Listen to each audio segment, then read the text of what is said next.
आज हम लोग सागरीय जल के कार्य तथा उससे उत्पन्न स्थलाकृतियों के बारे में पढ़ेंगे। तो सबसे पहले चलिए देखिए इसमें क्या क्या पढ़ेंगे, उसकी जो है आउटलाइन बना लेते हैं।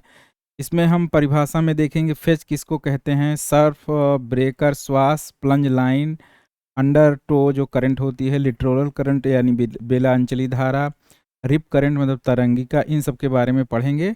और उसके बाद देखेंगे संक्षेप में तटों के बारे में कि बैक शोर, फोर शोर और ये ऑफ शोर जो है तट क्या होते हैं। उसके बाद चूंकि जो जल के अपर्दन के प्रोसेस होते हैं, चाहे नदी का हो, चाहे कास्ट का हो, चाहे समुद्र का हो, वो लगभग सब समान ही रहते हैं। जैसे अपघर्षण, सन्निघर्षण, सॉल्यूशन, जलगत क्रिया, दाब की क्रिया, ये सब समान होता है। उसके बाद हम फिर देखेंगे अपर्दनात्मक स्थल रूप जो बनते हैं, जैसे तटीय क्लिफ, तरंग घर्षित वेदिका जो बनती है, इसको फिगर के माध्यम से देखेंगे। तटीय कंदरा क्या होती है जो बनती है समुद्र तटीय क्षेत्रों में। फ्लो होल्स या वात छिद्र जो बनता है उसको देखेंगे। नेचुरल आर्क या नेचुरल पुल जो कहते हैं उसको भी देखेंगे। हमने कास्ट स्थलाकृति में भी देखा था कि नेचुरल जो या प्राकृतिक जो है पुल बनता है, तो यहाँ भी बनता है। फिर देखेंगे स्टैक जो है क्या होता है, स्टैक के बारे में भी देखेंगे फिगर के माध्यम से। और लघु निवेशिका या कोब जो है ये भी देखेंगे। हमने तटीय ये कास्ट स्थलाकृति में जो है धंसती निवेशिका देखा था, यहाँ पे जो है क्या है, लघु निवेशिका है, ये कोब जिसको बोलते हैं। अब उसके बाद जो है निक्षेप जनित जो है कार्य क्या होते हैं समुद्र तटीय क्षेत्रों में, समुद्र जल के वो कौन कौन से स्थलाकृतियाँ जो है उत्पन्न करते हैं। सबसे पहले बीच होता है, फिर अपतट रोधिका होता है, स्पिट, हुक, लूप, टोम्बोलो, लैगून और अन्य जो है छोटी छोटी स्थलाकृतियाँ हैं, उनको भी फिगर के माध्यम से इस वीडियो में देखेंगे। तो सबसे पहले चलिए शुरू करते हैं कि जो तरंग क्या होती है। जो तरंग होती है, जो समुद्र में जो तरंगे चलती हैं, वो तरंग क्यों चलती है, हवा के कारण, जो है वायु के वेग के कारण जो है तरंगे जो है चलती हैं। इस प्रकार ये तरंगे चलती हैं। तो जो तरंग होती है उसमें जो सबसे जो उचला वाला पार्ट होता है, मतलब ऊंचाई वाला पार्ट होता है, और नीचे वाला पार्ट होता है, उसको क्या कहते हैं इसको देखेंगे। और जो इनकी ऊंचाई और ये सब होते हैं इसको भी देखेंगे। तो सबसे पहले देखिए, जो ये सबसे ऊंचा वाला पार्ट होता है, तरंग जब ऐसे चलती है ऐसे ऐसे, तो सबसे जो ऊंचाई वाला पार्ट होता है उसको बोलते हैं क्रेस्ट या शिखर। शिखर बोलते हैं या क्रेस्ट बोलते हैं। और जो नीचे वाला पार्ट होता है उसे ट्रफ बोलते हैं, TROUGH, ट्रफ बोलते हैं या गर्त बोलते हैं। और इन दोनों के बीच की हाइट को जो है तरंग की ऊंचाई बोलते हैं, या तरंग की ऊंचाई। और इन दो शिखरों के बीच की जो दूरी होती है उसे तरंग की लंबाई या वेवलेंथ बोलते हैं। तरंग की लंबाई और वेवलेंथ या तो बोलते हैं। तो क्रेस्ट हमने देख लिया, ट्रफ देख लिया। और अब देखिए जो है क्या होता है कि जब जो है तरंग चलती है जिस सतह पर जो समुद्र तल में जो चलती है उसको कहते हैं फेच। फेच किसको कहते हैं, फेच जो है बहुत इंपॉर्टेंट है। जिस जल स्तर पर होकर लहरें अग्रसर होती हैं उसे फेच कहते हैं। फेच हमने सीख लिया। और जो है तरंग लंबाई ये सब सीख लिए। अब देखिए होता क्या है, जैसे यहाँ पे एक फिगर बना लेते हैं। जब जो है लहरें तट पे, जैसे मान लीजिए ये तट है, तट की ओर जब लहरें चलती हैं, तो जब तट की तरफ चलती हैं तो उनकी गहराई जो है समुद्र तल की कम होने लगती है। तो उससे क्या होता है कि समुद्र की जो लहरें होती हैं नीचे जो है रगड़ खाने लगती हैं। जब रगड़ खाने लगती हैं तो इनका क्या होता है, इनकी ऊंचाई तो बढ़ जाती है लेकिन इनकी जो वेव लेंथ है वो छोटी हो जाती है। तो इस प्रकार हो जाती हैं, इस तरह हो जाती हैं। पहले जो है जो कम ऊंची थी वो जो है ऊंची हो जाती हैं और वेवलेंथ इनकी कम हो जाती है। और ये टकरा कर जो है तट से टकरा कर, नीचे टकरा कर ऊपर से जो है ये लहरें टूट जाती हैं। तो जो है एक बार मिटा करके फिर से बनाते हैं। अब जो है इस फिगर में आप देखिए कि जब ये जो है यहाँ से तट से ये निचले जो पार्ट में जब ये तरंगे टकराती हैं तो तरंग यहाँ से टूट जाती है। ये टूट करके ऐसे जो है तट से टकराती है, ये तट से ऐसे टकराती है। तो ये जो यहाँ से जहाँ से तरंगे जो है नीचे रगड़ खाने के कारण तरंगे टूट जाती हैं और जो है आगे तट में टकराती हैं, उसको बोलते हैं सर्फ। यहाँ से उसके बाद जो टूटी हुई तरंगे टकराती हैं उसको बोलते हैं सर्फ ब्रेकर या स्वास कहते हैं। और जो है अगर विभिन्न प्रकार की जो बहुत सारी लहरें होती हैं उनको जो है अगर ये जहाँ से टूटती हैं लहरें उनको एक लाइन से मिला दिया जाए, उसको बोलते हैं प्लंज लाइन या प्रतोड़न रेखा बोलते हैं। तो हमने प्लंज लाइन, सर्फ ब्रेकर, श्वास फेच इस सब के बारे में सीख लिया। अब देखिए जो तीन है ये अंडर टो करंट या आधा प्रवाह जो जल होता है, लिटोरल बिलांचरी धारा और रिप करंट, ये क्या होता है इसको देख लेते हैं। अब देखिए जब यहाँ पे जब ये वाला क्षेत्र देखिए यहाँ पे क्या होता है, यहाँ पे जब तरंगे जो है टकरा के टूटती हैं तो क्या होता है कि तरंगे या तो जो है एक तरंग चली जाती है आगे टकराती है और एक तरंग क्या होती है वो जो है, अब देखिए इसे दूसरे कलर से जो है बनाते हैं तब ज़्यादा और स्पष्ट दिखेगा। देखिए जैसे ये यहाँ का पार्ट हम बना रहे हैं, जैसे जब तरंग यहाँ से टूट गई, एक तरंग जो है जाके तट से टकराती है और उसके बाद वो नीचे नीचे होकर के जो है सागर की तरफ जो है बहती है, तो इसको बोलते हैं अंडर टो करंट, को बोलते हैं अंडर टो करंट। ये क्या होता है कि जो यहाँ पे जो निक्षेप जो है सागर द्वारा सागर तरंगों द्वारा जो रहता है उसको ये बहा के ले जाती हैं सागर की तरफ, ये हो गया अंडर टो करंट। अब यहाँ से उसके बाद कुछ जल जो है ऐसे तट के समांतर जो है चलने लगता है, एक यहाँ से टूटा, कुछ जल जो है ऐसे तट के समांतर इधर जाएगा और तट के समांतर इधर जाएगा। अब ये देखिए ये जो अंदर टो करंट है ये जल के नीचे से है और ये जो है ये सतह के ऊपर से जो है तट के समांतर जो है प्रवाहित होता है जल, तो उसको बोलते हैं वेलांचली धारा, वेलांचली धारा, या इसको बोलते हैं लिटोरल करंट, लिटोरल करंट।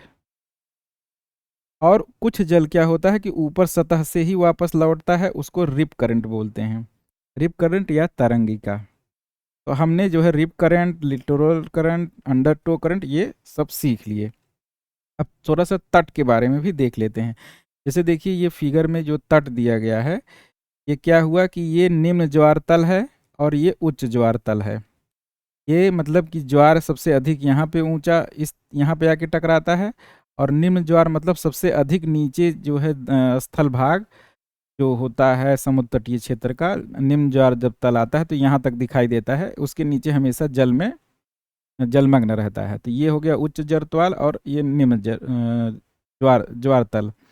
तो इसमें क्या होता है, तीन होते हैं शोर लाइन में, बैक शोर और फोर शोर और ऑफ शोर। तो जो फोर शोर पहले देखते हैं, जो सबसे उच्च तल होता है ज्वार का, वहाँ जहाँ तक जल जाता है और जहाँ सबसे निम्न तल जो ज्वार का होता है वहाँ तक, उसके बीच को जो है बोलते हैं ऑफ शोर।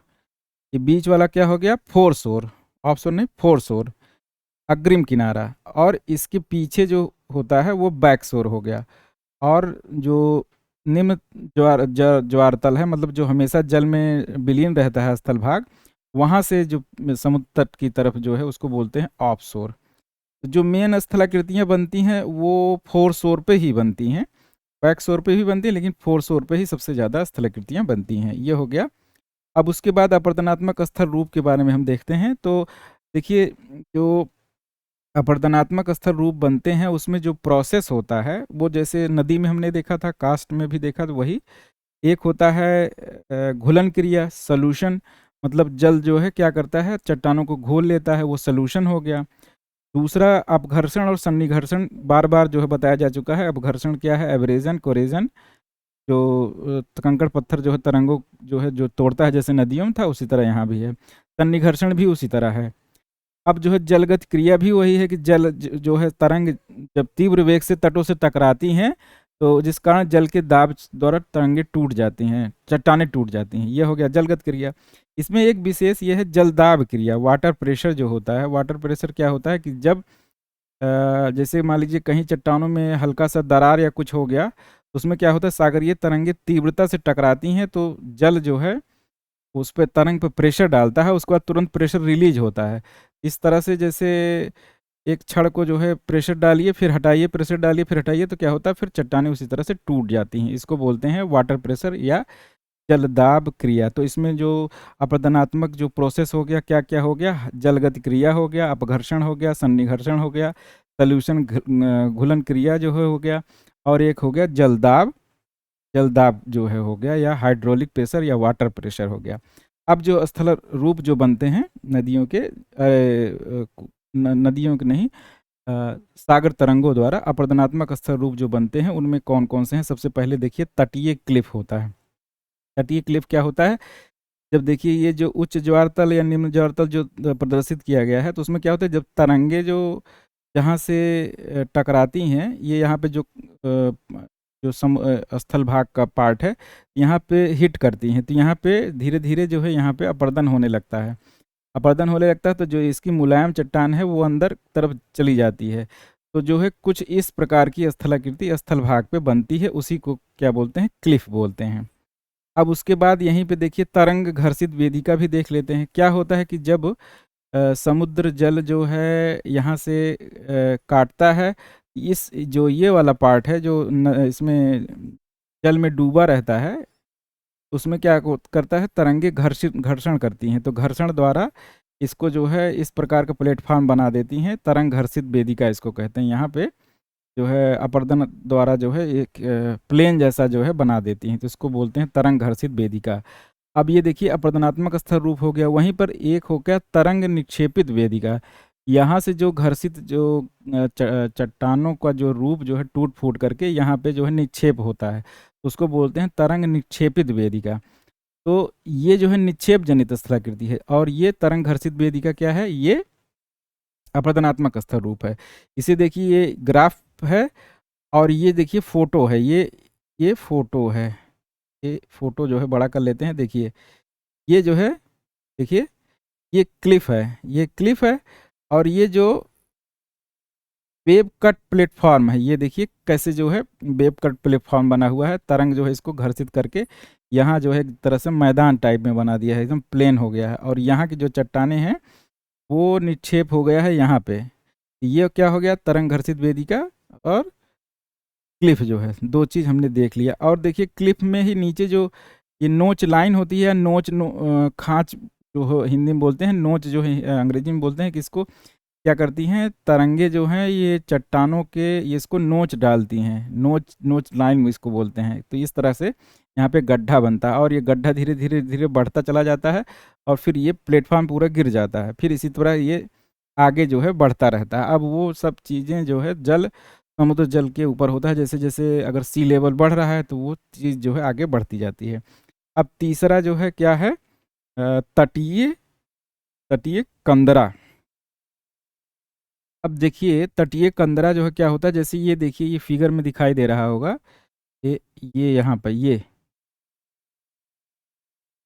हाँ ये जो है दिखाई दे रहा होगा यहाँ पे। ये क्या होता है, जब तरंगे जो है क्या करती हैं कि ये जो पार्ट है उसमें जो है हिट करती हैं, तो हल्का सा जो है संधियों में हल्का दरार हो जाता है। उसके बाद जब यहाँ मुलायम चट्टान मिलती है तो उसको जो है अंदर से एक गुफा नुमा जो है स्थलाकृति बना लेती है, तो इसको बोलते हैं केव। देखिए इसमें जो स्थलाकृतियाँ हैं जो परीक्षा में जो आएगा, जहाँ पे जैसे तटीय कंदरा अगर लिखा हुआ है हिंदी में, तो जो तटीय कंदरा है तो वो सभी को पता चल जाता है कि ये कंदरा जो है तटीय बनी है। तो वो इस तरह क्वेश्चन नहीं पूछेंगे। जैसे ब्लो होल है इसको पूछेंगे, क्योंकि ये लगेगा कि ये पवन द्वारा स्थलाकृति बनी है, तो ये जो है ज़रूर पूछेंगे। नेचुरल आर्क भी पूछेंगे, स्टैग भी पूछेंगे। मतलब उसमें जो हिंदी में या अंग्रेजी में उसमें जो प्रोसेस है, जैसे समुद्र द्वारा है या उसमें उसका नाम अगर रहेगा तब वो नहीं पूछेंगे। तो इसलिए जो है तटीय कंदरा पहले हम देख लेते हैं, तटीय कंदरा बन गई। उसके बाद क्या होगा, जब अपर्दन इसमें और ज़्यादा होता जाता है, तो जैसे मान लीजिए ये देखिए आर्क बन गया है, तो मतलब इधर से भी अपर्दन हुआ, इधर से भी अपर्दन हुआ, तो दोनों एक दूसरे में होल हो गया। तो होल हो गया तो क्या बोलते हैं इसको, आर्क या जो है प्राकृतिक नेचुरल ब्रिज भी बोलते हैं। ये देखिए ये वाला फिगर देखिए, ये जो है रियल फिगर है, ये रियल फिगर है, ये ये रियल फिगर है नेचुरल ब्रिज का या नेचुरल आर्क का। अब क्या होता है, ब्लो होल्स जो है सबसे ज़्यादा इंपॉर्टेंट है। जैसे केव बनी, केब के बाद क्या होता है, जब इसमें जल जो है अधिक तेजी से प्रेशर डालता है तो धीरे धीरे जो है क्या होता है, यहाँ से जो है अपर्दन हो जाता है ऊपर से, तो ऊपर से जो है हवा इसके ऊपर से निकलती है, तो इसको बोलते हैं ब्लो होल। यहाँ पे जैसे एक ब्लो होल बन जाएगा, ठीक है, ये ब्लो होल होता है। जैसे यहाँ पे ब्लो होल बना होगा, उसके बाद ये धंस गया होगा एक्चुअल में जो है ये देखिए यहाँ कंदरा बनी, फिर यहाँ पे ब्लो होल बना हुआ है। ब्लो होल्स के बाद फिर ये धंस जाता है, तो ये जो पार्ट जब बच जाता है आगे, इसको जो है स्टैग बोलते हैं। ये क्या होता है, जैसे ये आर्क हो गया, आर्क का ये भी पहले आर्क बना रहा होगा, पहले ऐसे नेचुरल ब्रिज रहा होगा, और पहले केप बना होगा, फिर आर्क बना होगा, फिर जो है ये बीच का पार्ट जो है ब्लो होल बना होगा, फिर उसके बाद ये पूरा धंस गया, तो ये जो कठोर पार्ट है ये जो है बच गया, ये इसको बोलते हैं स्टैक।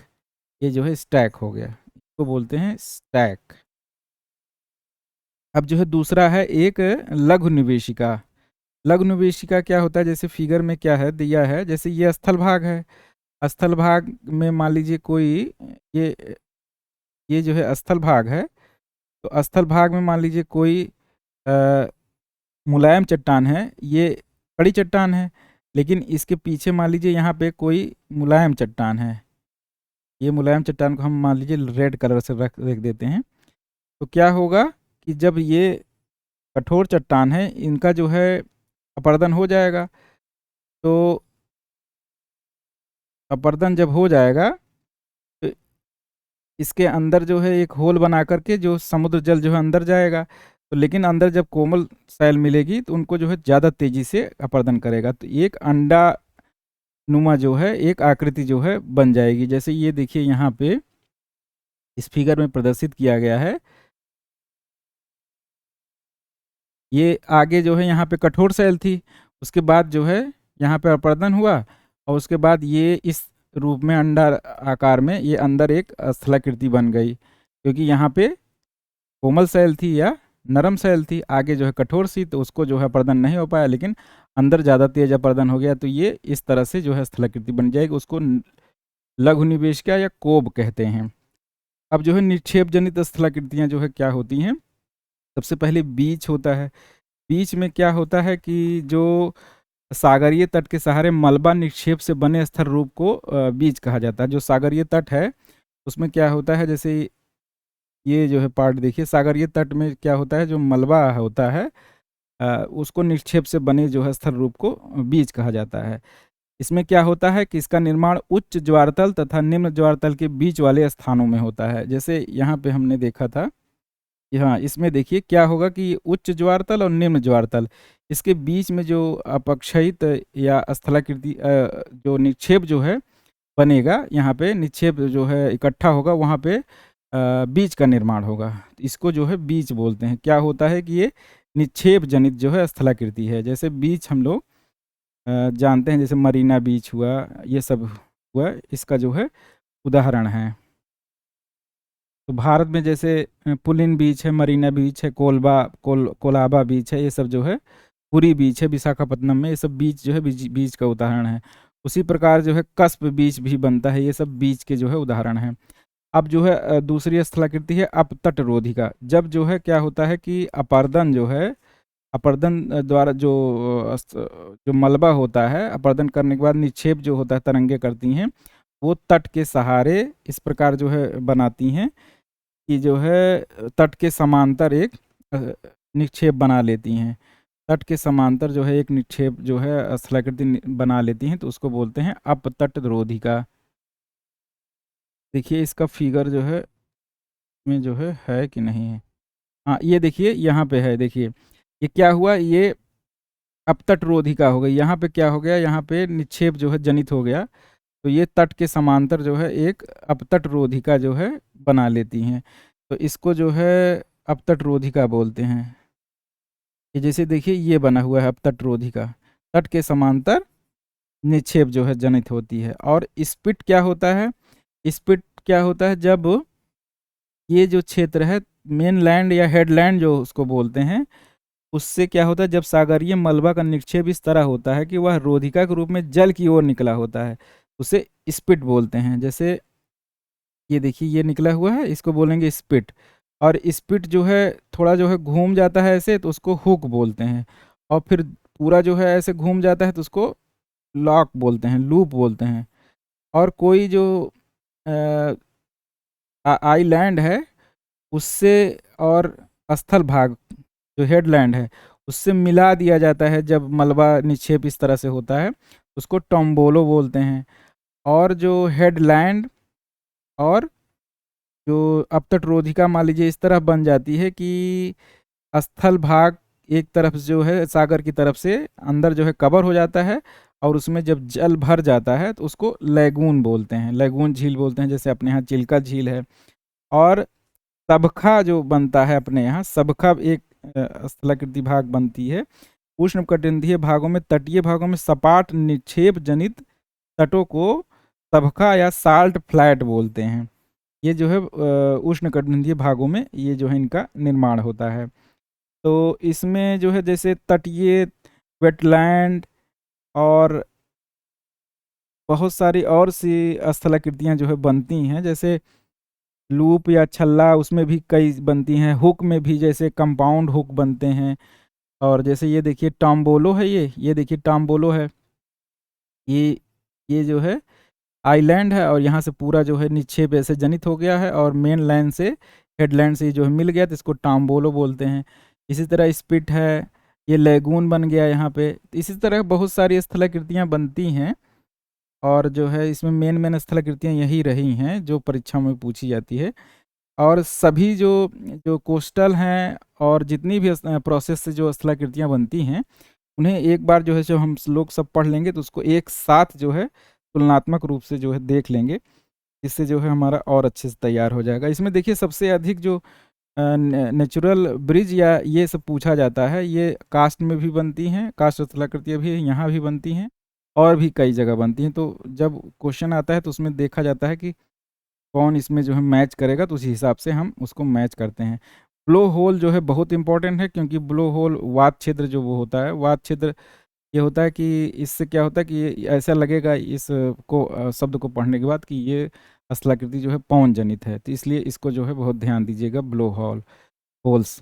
और इसमें सबसे ज़्यादा मेन इंपॉर्टेंट है कि आपको नाम याद रहे सबका, और जो है तो आपका जो है आंसर सही हो जाएगा।